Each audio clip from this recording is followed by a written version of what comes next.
everyone, I'm Erin, and I'm going to share with you some of my favorite ways to use my mantra card deck.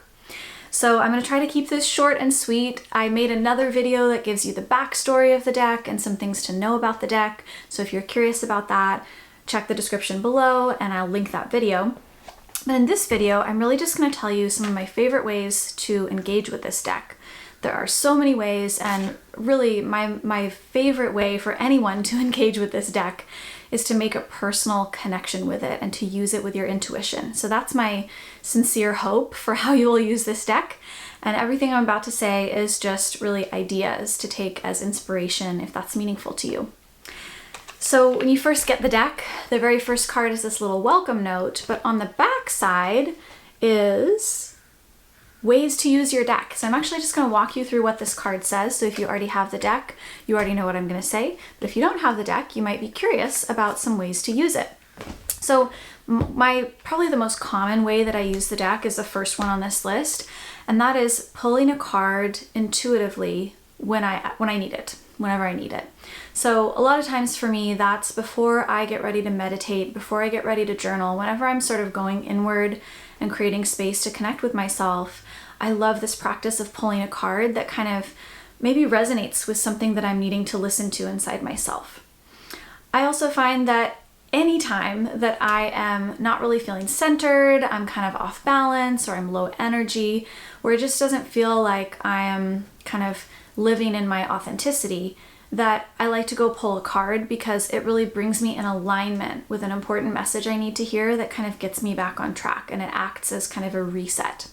So my favorite way to pull a card is to spread out the cards. Sometimes I'll do this on a surface, sometimes I'll just do it in my hands in this kind of fan fold way. And then I like to either ask a question or set an intention, and then just watch where my hand naturally wants to move, like which card feels like the one I want to pull. So it's kind of this beautiful intuitive practice. Oh, this is so beautiful. All right, I pulled a card for us right now. This one says, I can relax into my healing journey. There is no race and no finish line. So beautiful. Okay, so that's the first way. The second way is to, when you find a card that really resonates with you, to put it in your environment as long as you need to come into alignment with its message. So a lot of times when I pull a card, I'm like, oh, that doesn't really feel true right now, but I really want it to. That's a beautiful message that I want to embody. And so when that's the case, or if it just moves me deeply, I'm like, oh, I really want that one in my environment, I'll put it on this little walnut card holder, and this walnut card holder is included with your purchase of your deck. So this comes with the deck, and I like to just put this anywhere that I'm going to see it with relative frequency. So for me, it's usually on my office desk. Some people like to put it by their bedside table, or if you have an altar, or maybe just in the kitchen, wherever you want to keep it, that allows you to see the card over and over as a reminder of its message, and just keep it there until you feel a sense of alignment with that message, and then swap it out with a new one. The third way that you might really enjoy using these decks is to share them with your friends in your community, your loved ones. And so I actually like to just bring the deck to random social gatherings, to friend dates, to a romantic time with my partner, and just sort of bring them out. And I find that often people are quite curious about them. If you just kind of leave them on a surface somewhere, people usually gravitate toward them and want to know what they are. But you can also bring them explicitly and say, hey, I'd really like everyone to pull a card, and just share about what it means to you. So it depends on the gathering, of course, but it can be an incredibly beautiful experience to hear people open up about what the meaning on their card brought up for them.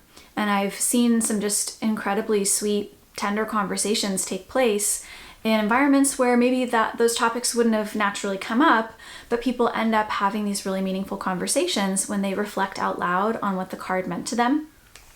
And I will also say that it's really fun to bring these cards to kids because they are very visual, they're beautiful designs, and so even if the message on the card can't be understood yet, it's just kind of a fun way to bring in all ages to participate in an experience like this.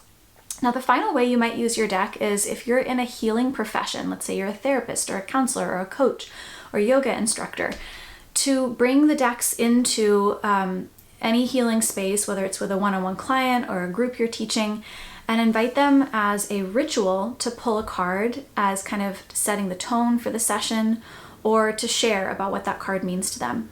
Again, it's just kind of a way to open up vulnerable conversation, something meaningful for them. And I find that it is often extremely powerful for people, especially when they're already in that receptive state of wanting to explore their own healing, to have these words that kind of help them open up to something that maybe they wouldn't have tuned in with just on their own. So those are some of my favorite ways to use the mantra card deck. I am so excited for you to have this in your hands. Please let me know how you're using it. These are just 4 ideas of ways to use it, but there are infinite ways to use it, and I would love to know how you're enjoying it in your life.